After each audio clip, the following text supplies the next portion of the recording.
Something unexpected has finally come to light between Kirk Franklin and Dorinda Clark Cole, and it's taken fans completely by surprise. After years of saying nothing, the gospel icon has finally spoken up. What he shared has sent shockwaves through the gospel community and challenged long-held assumptions about their connection. This isn't just another rumor resurfacing, this moment changes the narrative in ways few people saw coming. For decades, both Kirk Franklin and Dorinda Clark Cole have stood as towering figures in gospel music. Their influence has shaped the genre, inspired generations, and drawn unwavering attention from fans who followed every collaboration, appearance, and subtle interaction. Over time, curiosity grew.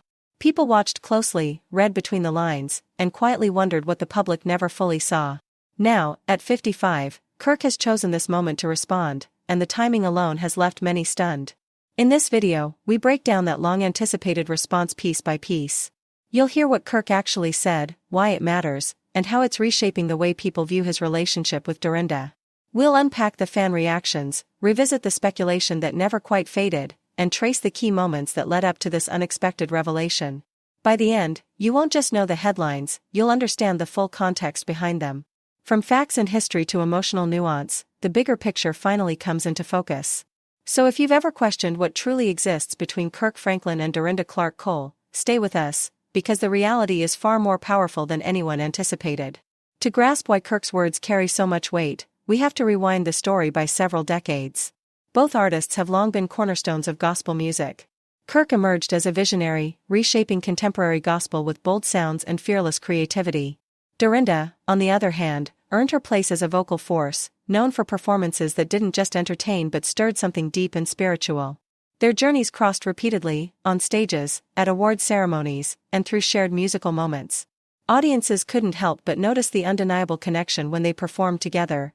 It felt effortless, familiar, and deeply in sync. Naturally, questions followed.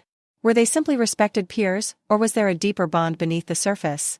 As time passed, whispers grew louder. A comment here, a post there, a gesture of support that seemed more personal than routine.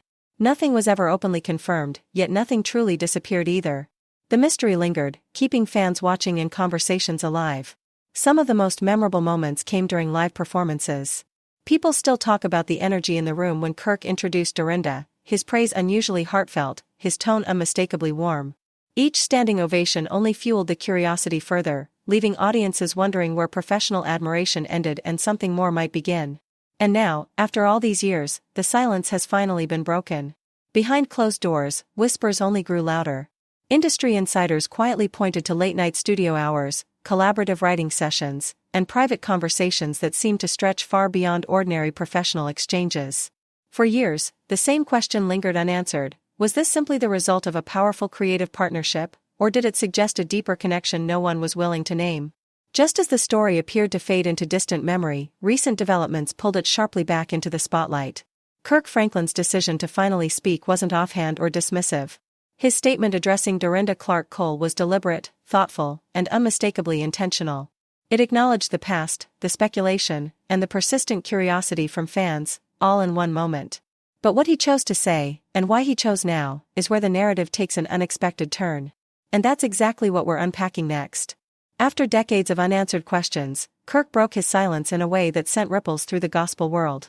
Fans who had waited years for clarity finally got a response, though not the dramatic confession many anticipated. Instead, Kirk offered something more layered. Through a recent interview and a carefully worded social media post, he highlighted the respect, admiration, and deep professional bond he shares with Dorinda. He explained that their collaborations were always built on mutual encouragement and a shared devotion to gospel music. What truly caught people's attention, however, was his willingness to directly acknowledge the rumors that had followed them for so long. He didn't dodge the speculation or brush it aside. Instead, he addressed it openly. Kirk made it clear that while their connection runs deep, it has always remained rooted in sincere friendship and spiritual partnership. His words carried nuance and reflection. He spoke about the weight of public life, how fame magnifies ordinary interactions, and how audiences often fill in gaps with assumptions. Long studio nights, emotional performances, and shared milestones, he explained, can easily be misunderstood when viewed from the outside. He also took a moment to express gratitude, describing Dorinda as a constant source of strength and support throughout his journey. He referred to her not just as a collaborator, but as a sister in faith and artistry, someone whose presence has been both grounding and inspiring. The response sparked immediate reaction. Fans flooded social media with a mix of relief, admiration, and renewed curiosity. Many applauded Kirk for finally speaking with honesty and grace, while others dissected every phrase, wondering what might still remain unsaid. Some felt reassured that the bond they admired had survived years of speculation without being damaged. Others sensed unresolved layers beneath his carefully chosen words, an ambiguity that only deepened the intrigue. What made the moment even more compelling was its timing. Why speak now, at 55, after decades of silence? Was it driven by personal reflection, recent events, or something strategic tied to his career? That question continues to hover, and fans are eager for answers. To understand why this statement landed with such force, we have to trace the path that led here. For years, both fans and media outlets were captivated not just by Kirk and Dorinda's talent, but by the nature of their connection. Every joint appearance, every award show exchange, every shared stage moment added fuel to the conversation. It all began during their early collaborations in the late 1990s and early 2000s. Kirk was already redefining gospel music, pushing boundaries and reshaping the genre's sound. Dorinda, emerging from the legendary Clark family, was establishing herself as a commanding vocal presence. When their worlds collided, the musical chemistry was undeniable. Audiences noticed it immediately. Long rehearsals, extended studio sessions, and emotionally charged performances created a bond that felt electric. Then came the moments that sparked deeper speculation, interviews where Kirk's praise seemed unusually personal, social media posts capturing shared laughter or quiet reflection, and cryptic remarks that fans eagerly analyzed. Online discussions intensified. Forums, blogs, and fan threads dissected every interaction, every glance, every word. The speculation reached another peak in 2015, when the two appeared together at a major gospel awards event. Fans scrutinized their on-stage exchanges, reading meaning into hugs, smiles, and shared moments that felt, to some, more intimate than professional. Despite repeated insistence that their relationship was grounded in faith and collaboration, the rumors never fully faded. In more recent years, questions resurfaced alongside Kirk's career moves, new projects, tours, and creative shifts that seemed to coincide with renewed attention on Dorinda. Quiet hints from insiders suggested private conversations, creative tensions, or mentorship moments that added further complexity, though nothing was ever publicly confirmed. And then, finally, Kirk spoke. His statement wasn't just an answer, it was the culmination of decades of curiosity, speculation, and public fascination. While he addressed much of what fans had wondered about, he also left certain questions open, keeping the sense of suspense alive. When his words went public, the reaction was immediate and intense. Social media platforms lit up as fans, fellow artists, and commentators weighed in. Some celebrated his honesty and the respect he showed Dorinda. Others revisited old performances and interviews, trying to reconcile his explanation with what they believed they had seen. Hashtags began trending. Clips resurfaced. Timelines were revisited. Many praised the maturity and restraint in his response, calling it a rare example of transparency without theatrics. And yet, even as the record was set straight, curiosity remained, because sometimes, the most powerful revelations are the ones that answer questions while quietly raising new ones. Comments poured in almost instantly. Messages like, "We've waited years for this moment," and "Kirk handled this with dignity and grace," echoed across timelines and comment sections. For many supporters, his words felt like long overdue clarity. Yet not everyone was fully convinced. A quieter but persistent group questioned the delay, wondering why it took so many years for him to finally speak. To them, the timing felt intentional, and possibly incomplete. Online forums quickly filled with theories. Some speculated that the statement might be connected to an upcoming album, tour, or creative shift. Others reopened old conversations, dusting off past rumors and re-examining moments that had never been confirmed but never quite forgotten either. The result was a surge of renewed curiosity that spilled across platforms, keeping the discussion alive well beyond the initial announcement. Mainstream media soon followed. Entertainment outlets framed the moment as one of the most significant conversations gospel music had seen in years. Coverage focused not just on what Kirk said, but how he said it. Headlines highlighted the restraint in his language, the respect he showed, and the careful way he acknowledged decades of speculation without turning the moment into spectacle. What stood out most, however, was the tone of the public response. Instead of the usual spiral of outrage or sensationalism, something different emerged. The conversation became quieter, but deeper. People weren't reacting impulsively, they were analyzing. Every sentence, every pause, every carefully chosen word was examined for meaning. Long-form discussions appeared where fans compared past interviews, lyrics, and performances, suddenly seeing familiar moments through a new lens. Interactions once viewed as routine now felt layered, as though they carried signals no one had fully understood at the time. For many longtime listeners, there was a sense of affirmation, an emotional recognition of something they had felt intuitively but never had words for. Others felt conflicted, unsure whether to interpret the moment as closure, a turning point, or simply an honest acknowledgement of growth. Some even connected the situation to their own lives, reflecting on unresolved relationships, public misunderstandings, or things left unsaid for too long. In that way, the story moved beyond celebrity curiosity and touched something universal: the longing for clarity without chaos, truth without humiliation. As discussions deepened, timelines began circulating, carefully constructed threads mapping key moments over the years. Archived interviews, old posts, and fan-recorded clips resurfaced, each framed as potential context rather than proof. What was striking was the restraint. Many voices urged caution, emphasizing respect for both individuals involved. Instead of pushing conclusions, people called for empathy. That restraint gave the moment a heavier weight, making it feel less like gossip and more like collective reflection. Industry commentators took notice as well. Analysts pointed out how uncommon it is for someone of Kirk's stature to address long-standing rumors with such balance. He didn't fuel scandal, nor did he dismiss the emotional reality behind years of speculation. That middle ground, acknowledging history without dramatizing it, became a focal point of praise. Writers highlighted the intentionality behind his words, describing them as measured rather than defensive. Within the gospel music world, the impact was quietly felt. Artists, producers, and leaders acknowledged the moment privately, even if many chose silence publicly. Conversations sparked behind the scenes about transparency, leadership, and the tension between personal lives and public ministry. Some insiders noted that this dynamic has always existed in the industry, but rarely comes into focus so clearly. This wasn't just about one relationship, it was about how narratives linger, evolve, and sometimes demand to be addressed. The way Kirk spoke about Dorinda also shifted the tone of the entire discussion. He referenced her with care, not as a rumor or controversy, but as a person deserving dignity. Many fans noted how rare that is, especially in spaces where women are often reduced to speculation rather than acknowledged as full individuals.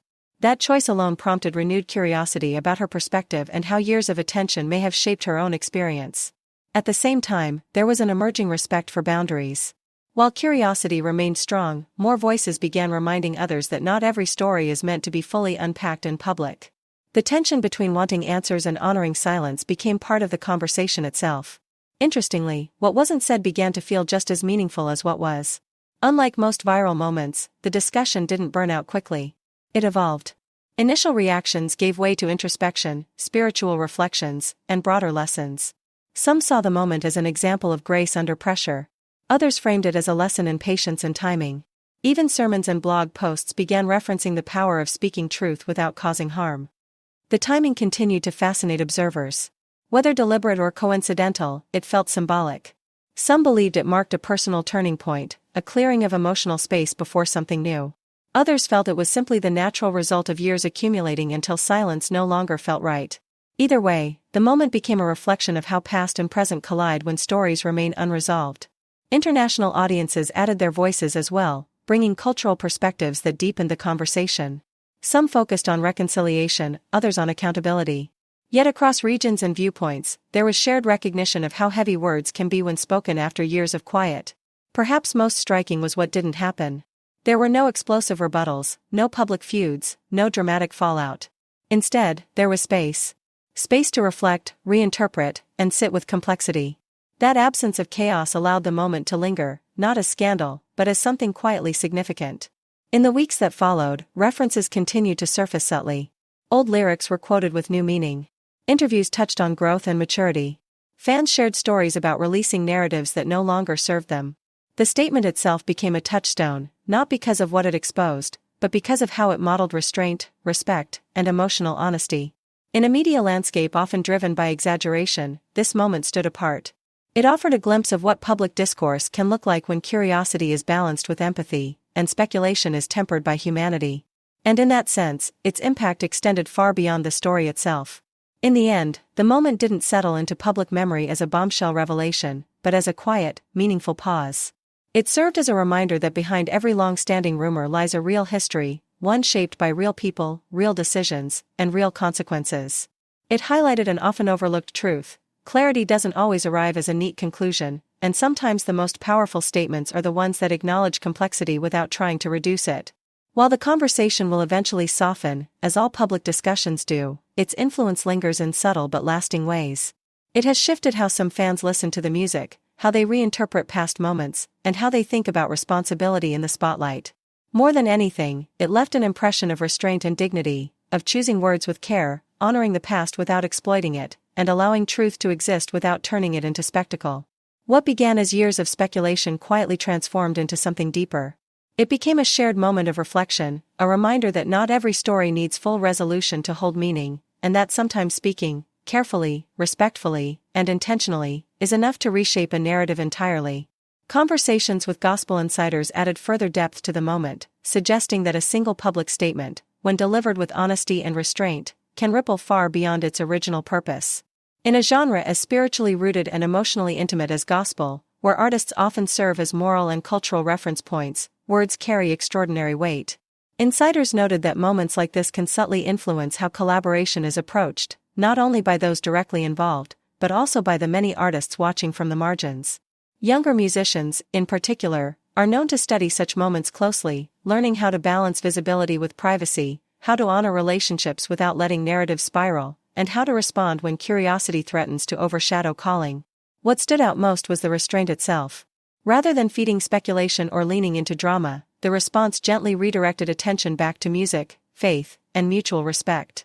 Some insiders suggested that this approach could quietly set a new standard, showing that clarity doesn't have to come at the expense of dignity. In an era where viral attention is often built on controversy, the calmness of the moment felt almost radical. It demonstrated that artists can reclaim their stories without confronting rumors head-on, trusting consistency, integrity, and time to do the work instead.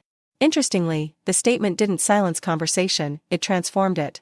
A wave of nostalgia swept through the gospel community and beyond.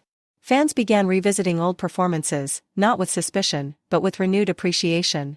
Comment sections filled with memories of concerts attended years ago, choir rehearsals where certain songs became sacred routines, and moments when a harmony or shared glance on stage sent chills through the room. People reflected on who they were when they first heard those songs, and how the music had carried them through hardship, worship, and growth. As these memories resurfaced, emotional performance clips found new life online. Grainy videos recorded years earlier circulated again, now viewed through a fresh lens. Viewers replayed them, slowed them down, and examined interactions more closely, but rather than diminishing the artistry, the scrutiny seemed to deepen appreciation. Fans pointed out subtle musical cues, effortless vocal blending, and the kind of shared timing that only develops through trust and alignment. Many came to the same conclusion: what they were witnessing